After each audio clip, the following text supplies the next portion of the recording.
you know very well the Italian people use the hands when they speak.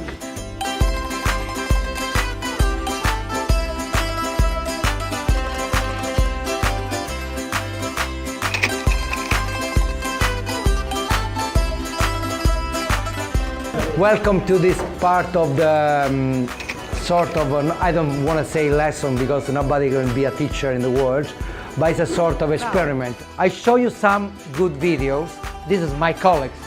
And this guy explained in a few minutes how to speak with the hands, with the gestures. How Italians talk with the hands is an entire dictionary, so let's start. When something is very good, the food is very good, you can say, how is the food? Buono.